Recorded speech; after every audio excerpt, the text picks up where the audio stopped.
time for bread.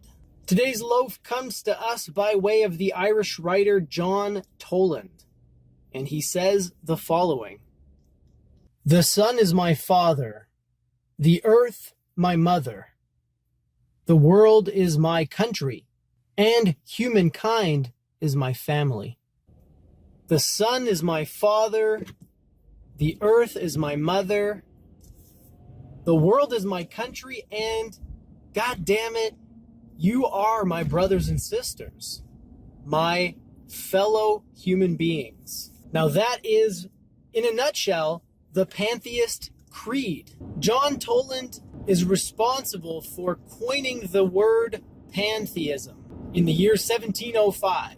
Now, pantheistic philosophies and pantheistic traditions existed long before John Toland came around. As I've mentioned in previous videos, pan means all and theos means God. Therefore, pantheism is the idea that everything is God. Now, if the G word is offensive to you, or if you can't separate the word from the image of an invisible sky daddy, I would suggest a slightly different definition of pantheism. Instead of saying all is God, you can say that all is one. And that is, in a nutshell, the pantheistic philosophy. Now, if you're looking for the book of pantheism or some kind of religion called pantheism, you're not going to find it.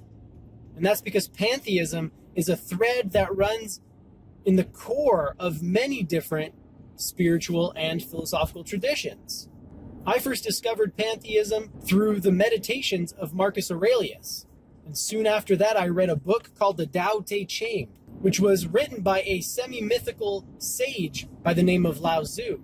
And in both of these works, I found this notion that nature is divine. The Stoics in particular had this belief that the entire universe was organized and arranged and structured by a kind of cosmic intellect or universal mind, which they called the Logos. In the Tao Te Ching, Lao Tzu talks about the Tao in very, very similar ways. And then, of course, I moved on to Indian philosophy with the Bhagavad Gita and found there a very similar sentiment. So you see, pantheism isn't so much a tradition as it is a foundation or cornerstone of many different traditions. The Sufis were pantheistic. And if you read Rumi's works, his poetry, you will find that he associates God with nature, God with the universe, and you don't get a sense that Rumi was talking about an anthropomorphic, personified deity when he referred to God. When he talked about Allah or the beloved, he wasn't talking about this invisible sky daddy either. So it's really important, my friends, that we move past this outdated notion of divinity and of godliness, because it's outdated, it's primitive. It is an attempt by our ancestors to personify nature and the universe, which is sacred, divine, and mind-blowing in and of itself. No need to give it a name and human attributes. No need to ascribe things to it, because everything is the result of nature, and everything happens thanks to nature and because nature allows it. So you don't have to talk about God doing this or God doing that, because God is everything. God is nature and God is the universe. And the part that gets me the most is not only is it the material universe, but the invisible and intangible laws that shape and govern it.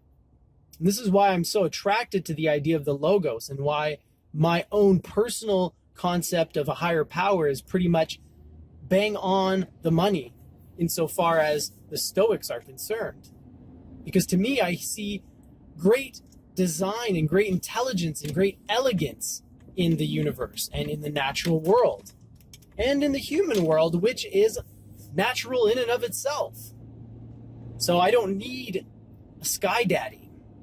The world, the universe, nature as it is beautiful. And if I feel the need to worship something more tangible, well, I take my cue from John Toland. Every morning I greet the rising sun. That is my Father. Every day I walk barefoot on the earth because she is my mother. I also have a special place in my heart for the moon. And to me, this is an elegant replacement for the traditional trinity of Christians. The sun, the earth, and the moon. This is a trinity that I can definitely worship and love because they are 100% real. I know it. I feel it. Every time I stare up at the moon at night, I feel that connection. I don't have to wonder whether it's real or not. I know it's real. And last but not least, John Toland brings up a very important point when he says that all of humankind is my family and the entire planet Earth is my country. If we want to survive as a species, my friends, if we want to continue to evolve and discover all the awesome mysteries and wonders the universe has in store for us, we have to adopt this mindset. We have to stop regarding our neighbors as foreigners. We have to stop talking about migrants and illegal immigrants because there is only one country and it is planet Earth. And there is only one race, the human race.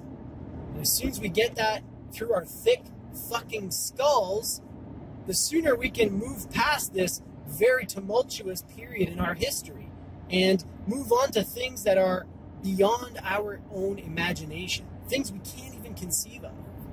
Anyways, all of that to say that pantheism is pretty cool. It helps me be spiritual without believing in bullshit and nonsense. And if you're interested in learning more about pantheism, there's a great book on the topic called Elements of Pantheism, and it's by a gentleman named Paul Harrison. Great book, great introduction, and you'll learn a ton. And who knows, maybe after you read that book, you'll start to feel spiritual too. Maybe you'll start to regard the world around you and the amazing laws that govern it as divine. Or maybe not. Either way, live well, my friends.